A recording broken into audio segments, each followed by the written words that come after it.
How we doing today, guys? It's Jesse with the Common Man Corpus Christi, bringing you news and politics through a common sense lens. And I've got a fun little story here from Daily Wire. Now, one of everybody's favorite internet and Twitter trolls is definitely Elon Musk. The guy is absolutely hilarious with some of his tweets. He speaks a lot of actual common sense, and it drives the left absolutely nuts. All the cultists absolutely hate him. He's also one of the ones that flat out gave California the finger when they tried to shut down his factories and would not allow him to run. He completely defied the order of California. He established all of the SpaceX stuff down here in southern Texas. And he also moved his Tesla headquarters, I believe it was up to Austin, but I know it's into Texas itself. So needless to say, he has given the left and California the big old finger over and over and over again, and they hate him for it. He's also the guy that goes on Twitter and tells everybody to have more children because we'd have a low birth rate in the United States and around the world, especially in the Western world. And, of course, he's thinking not only about the fact that the Earth will collapse if we don't have a proper population growth and density. He's also not going to have any people from Mars. So, come on, baby. Y'all get together out there. Start knocking boots. I got 4. I'm working on more. Come on, where y'all at? Time to catch up. All right, but I digress. Let's get into this article. Elon Musk unloads on Biden over remarks about American manufacturing. Oh, yeah. Concerning he is, the modern American car manufacturing. Billionaire entrepreneur Elon Musk slammed Democratic President Joe Biden on Thursday over remarks that Biden made about using American automakers to produce more electric vehicles. I meant it when I said that the future was going to be made right here in America. Biden wrote in a tweet that featured a video of him talking with General Motors CEO Mara Barra. Companies like GM and Ford are building more electric vehicles here at home than they ever before. Now, the Daily Wire, I have to give them credit. They left out all the pauses and the ums and the come on mans that Joe Biden normally speaks with, but I digress. Starts with a T, Musk responded, ends with an A-E-S-L in the middle. Ends with an A and E-S-L in the middle. Another account responded to Biden's remarks by writing, honestly, how does he say this with a straight face? Shame on you, President Biden, for trying to cancel a great American company and rewrite EV history.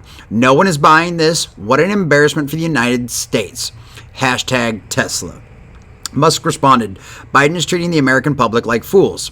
Musk has repeatedly mocked Biden online after Biden spurred the CEO and his companies despite their extraordinary accomplishments. Musk responded to a Twitter user who asked why Biden had not acknowledged that SpaceX's Inspiration 4 mission, the world's first all-civilian crew space flight, raised hundreds of millions of dollars for charity by tweeting, "He's still sleeping." Nice. Musk has slammed Biden for being a puppet for the United Auto Workers Union and for not inviting Tesla to an EV event at the White House. That's pretty shady considering he put EVs on the map and actually made people want them. Musk has also taken shots at Biden's Build Back Better plan. Who hasn't? Musk warned against passing the massive multi-trillion-dollar bill by pointing out how it would add to the insane federal deficit. Honestly, I would just can this whole bill, Musk said at the Wall Street Journal CEO Council Summit earlier this month. Don't pass it. That's my recommendation. I watched that video. It was hilarious. The stunned look on the interviewer's face, she was like, oh, okay. The next day, Musk shared an analysis from the University of Pennsylvania's Wharton School, Musk's alma mater, that explained the national debt would increase by over 24% if the bill's provisions are made permanent. The analysis stated, we evaluate the act under 2 scenarios. In the first scenario, BWPM presents the spending and revenues provisions as written in the legislative text where certain provisions sunset within the 10-year budget window. Under this scenario, we project that the long-run trajectory of public debt would be 1.5% larger and that GDP would be 0.2% lower in 2050 relative to baseline projections. Under the second scenario, we assume that the temporary provisions of this proposal are extended permanently. Like we always say, there's nothing more permanent than a temporary government program. We find that, against baseline projections, government debt would be more than 24% larger in 2050, and GDP would be about 3% lower in the same year. Holy crap. There is a lot of accounting trickery in this bill that isn't being disclosed to the public, Musk said about the Build Back Better Act. God, what a mouthful, and God, that's stupid. Nothing is more permanent than a temporary government program. Yay, see, he knows. So yeah, I wanted to bring that up because I think highlighting anytime a major American player who is a not only a pop culture icon but a manufacturing genius, whenever somebody like that comes out and just dogs on the establishment, I think it's absolutely wonderful. I love the fact that he did it. And, Tesla's one of those that he's actually out there changing things. He's putting his money where his mouth is. He believes what he says. He believes in global climate change. Now, I believe in climate change too. I just don't think it's man-made. Musk is more on the man-made side of things. So he really believes in that. And so that's why he's trying to build his mission to Mars. He wants people to have an escape route. He doesn't want us to completely lose this planet.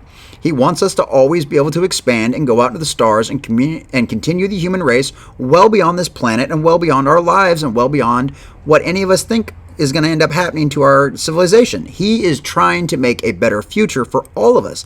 And I think that's more than most of us could ever ask for. The idea of going to the stars, I don't get why this is not something that the entire country isn't rallying around. People get so distracted by the BS today. And you've literally got a guy in South Texas, right down the road from me. He's building rocket ships to go to space, to go to Mars, to be able to take us and be able to get us off this rock and expand out into the universe like we should. God created this for us, not just the planet, but the whole universe. And I'm not saying one way or another whether there's little green men out there. I think it's a very good possibility. I think it's an awful big waste of space if there is nobody else out there. But how else are we going to find out for sure? We got to get out there. We got to go see these things. We got to go do this stuff. And Elon's leading the tusk on this, but he's leading the task on this, and he's marching forward. And he has no problem telling the government they're stupid. Is he a conservative? No, I don't think so, but he's at least got some common sense. And that's more than we can say about anybody in the government. So, let me know what you think about Elon's remarks down in the comments below. Make sure you like, share, and subscribe to this channel, and share it with all your friends, because God knows Facebook and YouTube and nobody else is going to let us out on the light of day. So, as always, this is Jesse with the Common Man Corpus Christi, bringing you news and politics through a common sense lens. Thanks, guys.